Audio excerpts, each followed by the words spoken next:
কাউকে ভালোবাসলে কি বলার দরকার আছে যে আমি তাকে কতটা ভালোবাসি? বা কয়েক মিনিট কয়েক সেকেন্ড পরে হোয়াটসঅ্যাপ কিংবা মেসেঞ্জারে গিয়ে যদি বলি আই লাভ ইউ, ভালোবাসি, তুমি এখন কি করছো, খেয়েছো কি খাওনি, তার মানে কি প্রমাণ হয়ে যায় সে আমাকে ভীষণ ভালোবাসে?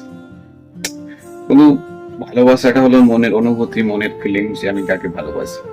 যাকে আমি ভালোবাসি তাকে হয়তো দেখলে আমার ভীষণ ভালো লাগে, খুশি লাগে যে আমি তাকে দেখেছি।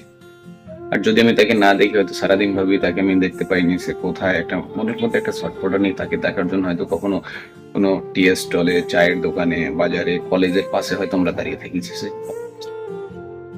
ঘটনাটা যে শুধু আমার সেটা কিন্তু নয়, এটা সবার জীবনে। সবাই কয়েকবার করে প্রেমে পড়েছে, বিভিন্ন ভাবে কেউ করেছে।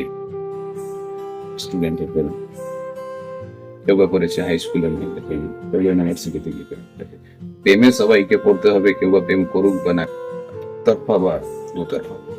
তো প্রেম হয়েছে, সে প্রেমের অনুভূতিটা আমরা ভালোবাসি, তাকে না পাওয়ার যন্ত্রণা, ছটফটানি, তাকে আমরা দেখতে পারছি না, এটা থেকে বোঝা যায় যে তাকে আমি কতটা ভালোবাসি। ভালোবাসা শুধু বললেই হয়ে যায় না যে আমি তোমাকে ভালোবাসি, কিন্তু সে হয়তো ঘর থেকে চলে গেছে, আমি ভীষণ খুশি যে ঘরটা পুরো একা আছে, নেই তো ভীষণ খুশি। আর আমরা মেসেঞ্জারে বলছি যে তোমাকে ভালোবাসি, তুমি কখন আসবে।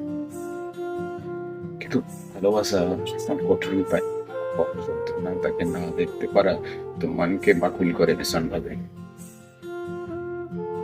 যেটাই হোক, ভালোবাসা যখন তাকে দেখে আমার লাগে, আর সে যখন না থাকে তাকে দেখে আমার কষ্ট লাগে, সেটা হলো ভালোবাসা।